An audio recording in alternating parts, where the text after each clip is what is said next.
লড়াই করে যাচ্ছে। কেভিন শেষমেশ কিন্তু কাইজেকে ডাউন করার পরেও খুব একটা বেশি সময় এক্সটেন্ড করতে পারেনি। রিভো অপরদিকে ম্যাট ফ্লিপকে করে দিয়েছে ডাউন এবং শেষমেশ রিভো ফ্লিপের এলিমিনেশনটা কিন্তু বের করে নিয়েছে। কিউএক্স তাদের কাছে তাদের কাঙ্ক্ষিত এলিমিনেশন কিন্তু চলে এসেছে। দুটো এলিমিনেশন পয়েন্ট রয়েছে ইন টোটাল তাদের কাছে। জিএস ভার্সেস ম্যাট বুলসের এখন লড়াই চলছে এবং সেই লড়াইয়ে ম্যাট বুলসকে অনেকটাই কিন্তু স্ট্রাগল করতে দেখা যাচ্ছে। মিল্কি ওয়ে ফায়ার দিয়ে যাচ্ছিল ইউএলএফ এর উপরে, বাট ইউএলএফ এর ফাইনাল ফাইটটা কিন্তু হবে টিম ঠান্ডা টকের সাথে। এক্স্যাক্টলি, থান্ডার চকের সামনাসামনি কিন্তু সারফেস এখানে দাঁড়িয়ে গিয়েছে, দেখার চেষ্টা করবে। সেই জায়গা থেকে জিং চেষ্টা ছিল ট্র্যাক ডাউন করার, মেসেজ দিতে পারলেও এখন কিন্তু নকডাউন আসেনি।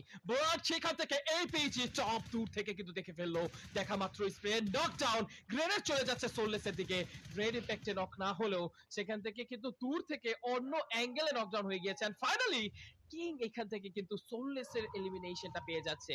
দেখতে দেখতে ফুল টিমটাকে কিন্তু অলমোস্ট ওয়াইপ ডাউন করে দিয়ে যাচ্ছিল, বাট এই পর্যায়ে কিন্তু ইউএলএফ তাদের একটি প্লেয়ার সার্ভাইভ করে যাবে। ডগ বুঝতে পেরেছে প্লেয়ার আসছে ব্যাকফিল্ড থেকে, আসা মাত্রই কিন্তু ইউএফ নিয়ে দিচ্ছে। ওই রে, দূর থেকেও স্প্রে চলে আসবে, সাপোর্টটা দেওয়া দরকার টপের। সেই সাপোর্ট দিতে চেষ্টা, but dog he has been spotted down. Sakura দেখলো, দেখা মাত্র নক দিল, পুশ ইন দিয়ে দিল, এলিমিনেশনে রূপান্তর করে নিয়েছে।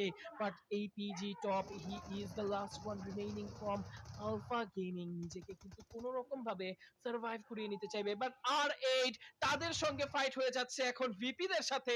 কোন রকম ভাবে কি পারবে নিজের নকআউট প্লেয়ারকে রিভাইভ দিতে পারবে কিনা সেটি তো দেখার বিষয়। দুটো প্লেয়ারের মধ্যে থেকে আমরি এন্ড প্রেস্টিজ তারা কিন্তু রয়েছে। আমরি ব্যাক শেখতে কিন্তু সাপোর্টটা দিতে চাইবে, সেখানে বিটস্টন অনেকটা ক্লোজে চলে যাচ্ছে, শটগান রয়েছে তার হাতে, গ্রেনেড দিয়েছে আমরি, গ্রেনেডের ইম্প্যাক্টে এখন পর্যন্ত নক এলো না, বাট প্রেস্টিজকে স্পট ডাউন করে নক এন্ড ফিনিশ দেওয়া হয়ে গিয়েছে।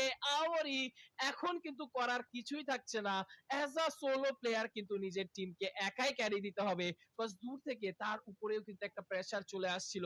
এন্ড গ্রেনেড গেলেও ওই পর্যায়ে কিন্তু নক ফিনিশ পাওয়ার সম্ভাবনা খুবই কম, বাট সার্কেল সেটি কিন্তু একবার পুল নিয়ে নিয়েছিল সাউদার্ন সাইডে, বাট এই পর্যায়ে ইস্টার্ন সাইড থেকে কিন্তু নিয়ে নিয়ে পুরো নর্দার্ন ওয়েস্টে কিন্তু একটা চাপ দিয়ে দিয়েছে। ডেফিনেটলি আলফা গেমিং এর এলিমিনেশনটা কিন্তু আসলে আনএক্সপেক্টেড ছিল। এখানে বলতে হবে যে তার 1 by 1 এলিমিনেশন ঘটাটাই কাল হয়ে দাঁড়িয়েছে। রিভো করে দিয়েছে একটি নক। এই মুহূর্তে কিন্তু বিপজ্জনক অবস্থায় টিম জিএস, রিভাইভ করতে হবে তাদের প্লেয়ারকে। এই মুহূর্তে J3 মেবি নক হয়ে আছে, তাদের ওরাং উটাং ফাইট নিচ্ছে। ওরাং উটানের প্লেয়ার এবার কিন্তু একটা ভালো অবস্থান ধরতে চাচ্ছে। আমরিকে এলিমিনেট করে দিয়েছে এক্স্যাক্টলি। সো ওরাং উটান তারা কিন্তু এখন যে